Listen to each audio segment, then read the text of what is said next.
Hello, I'm Foxy Blue, and I'm here to discuss what is a narcissist, and go over 7 traits to identify what is a narcissistic person. A narcissist is a person that has a superiority complex, someone that feels that they're better than others. They have an inflated self-image. A synonym of this is like someone that's very egocentered. So they feel like they're better than everybody. They don't take accountability, and they're always right. And they feel like they are here to be better than anyone, and they are fine in everything that they do. How does a narcissist get created? In doing a lot of research, I read a lot about this, and narcissists usually come from trauma, and they're usually very fragile on the inside, very sensitive, and they don't have a rationale, something that is reasonable, and they may feel like everybody might be against them, or people are against them if they disagree or do something as simple as that.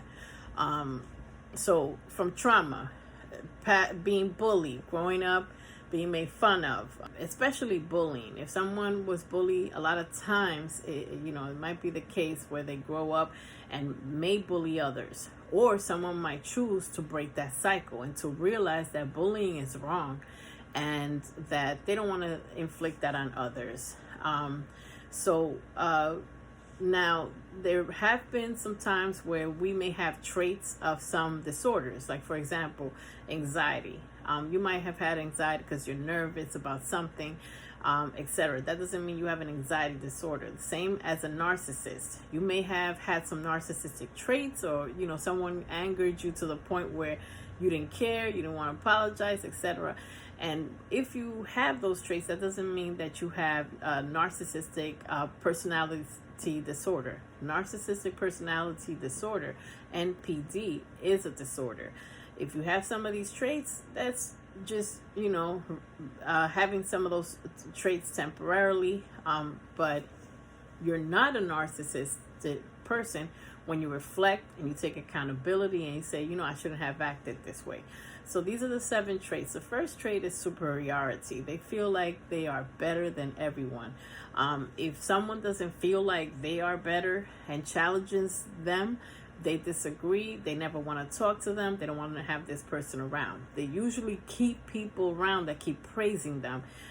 Yes, men, yes, women, that keep inflating their ego, or other narcissistic people like themselves. So a superiority, they're better. They do everything the best. They're perfect, and everybody should be like them. The second trait is a need for attention. Constantly need for attention. There are famous people that do not like a lot of attention. They have done introspective work. They are confident. They don't need the constant praise. But a narcissistic person needs constant praise. They need the attention. Even when they go to an event, they could go to a wedding, a party, they try to get the attention on them, whether it's by criticizing the party, or just saying that their parties are better, and just trying to cause drama at events, trying to get the attention on themselves. The next trait is entitlement. They feel like they're entitled to respect, they're entitled to praise, they're entitled to everything, to apologies, without even getting credit, without even earning it. They want the credit without even earning any of it, whether they are correct or not. The next trait is a need for control. A narcissist has to have control, and usually prey on innocent or empaths or empathetic people, or someone that they deem as weak. They are fragile themselves, but they keep the facade. They don't go within. They go outside for praises, for this, for that. They don't stand in confidence because they know their self-worth. They just want credit, empty credit, without ever even earning it. They don't go within. That's an important fact to know. So they want to protect their fragile inner self which they haven't done the work for, to purge out negativity, purge out, self-limiting beliefs. They have not worked out, did shadow work, going within, reflecting, taking accountability, and realizing who they really are. So in order to keep that facade, they need to keep control. How do they control? Manipulation. They manipulate every situation that they can. Even telling you what they know you want to hear temporarily, but their actions say something else. They could tell you they love you and their actions don't show it. They could love bomb you when they know they've really, really messed up. They could just put out this whole show, giving you flowers, doing this, but never really apologizing or never really changing. They could gaslight you. They could make you think that everything is your fault. Turn the situation around, deflect, and pretend like you never talked to them, and that that you never explained what you wanted out of a relationship or whatever, that you were wrong. They could also use social media as a smear campaign, or, and in the case of, the Drake versus Kendrick rap battle, Kendrick hardly posts online. He doesn't need that. The need to be famous, he doesn't crave that.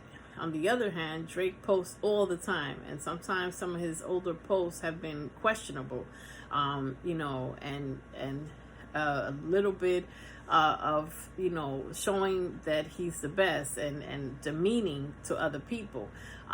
So they also can use tactics online to kind of bully people, or try to embarrass them. The next trait is a lack of boundaries. And you could tell also if you had narcissistic parents, because they felt like they feel like they're an extension of everyone, is an extension of them.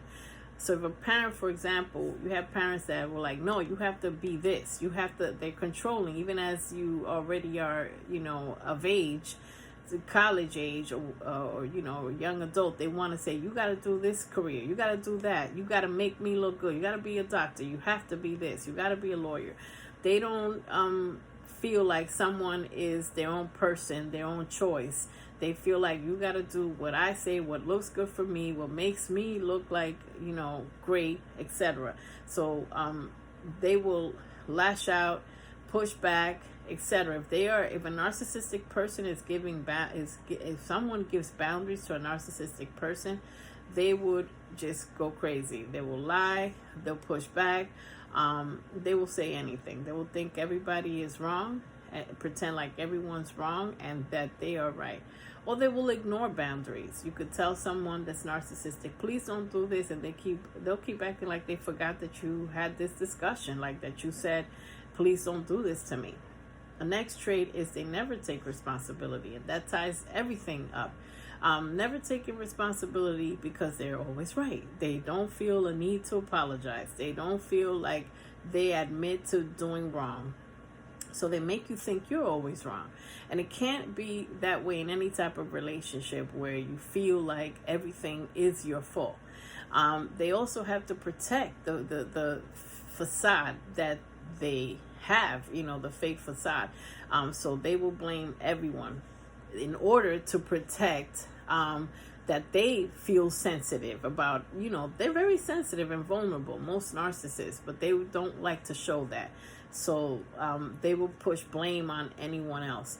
Number 7, the last trait is lack of empathy. Lack of empathy. Because they lack empathy, they will prey on someone that has a lot of empathy, because that person will feel sorry and will take the blame and will do everything, and they see that as a weaker person. They lack empathy. They will prey on the weak, and just keep having someone, as their punching bag. They will do something terrible and not feel bad. They will go too far and never apologize. Imagine that. So, these are terrible, terrible characteristics. Now, what stops a narcissist is a chosen one, or a person that has stood in their power, that stands in their power. a person that has done the inner work, a person that realizes, listen, I had these things growing up that were terrible. These things happened to me. I'm setting boundaries. I'm changing that narrative. I'm going to break these cycles. I'm not going to pour the abuse on someone else that has been done to me. They realize they do shadow work, as I've stated in my channel before, which is a deep dive, breaking down the ego and saying, what are things that trigger me? What are things that I love? What are things that scare me? And understanding who they are. That way they realize that because of what they've been through, they might be manifesting or putting that in a relationship. If parents, if you have absentee parents, some people may have abandonment issues in relationships where they feel like nobody's going to stick around. So doing a deep dive and purging out all that negativity of what happened to you, forgiving yourself also, and taking accountability will make you a stronger person. So when a person has done that work, they can identify a narcissist, because they can identify someone that's low vibrating. That's a low vibration, lower negative energies, because they're vibrating high. So they could look at it, they can identify. That person that can stop a narcissist is someone that is standing in their truth, that is doing their right life path, that is using their gift to heal people. They have good intentions. So if you have good intentions, it's good versus evil. And a narcissistic person is an evil person. So they will collide. But what happens? A chosen person is chosen to expose a liar, to expose someone's actions that have been swept under the rug or hidden. And that's like, once that narcissist is exposed, that's the breaking down of a narcissist. That's when and they have to hit rock bottom. They cannot have just a few people and a few scandals and a few lawsuits. Nah, that's not going to work for them to stop. They have to literally hit rock bottom. Rock bottom where no one wants to mess with them, where they're totally exposed. They have a million lawsuits or just one lawsuit that is terrible. Something terrible has to happen in order for them to see and start either taking responsibility or just being a narcissist forever. So if you have good intentions in what you do, you will, I believe there is divine intervention and divine protection. If you have evil intentions, you can't get away with evil forever. You cannot, because it'll be passed down to your generation. So a narcissistic parent, a narcissistic person, and being a parent, that affects the child, that affects the generation. But so we all have made mistakes. We all have had anger. We've all have felt different emotions. The difference between a narcissist and a person that's not is, what did you do with that emotion? Did you blame everyone else and ignore to deal with it? Or did you take responsibility and made a change and try to make a change for the better?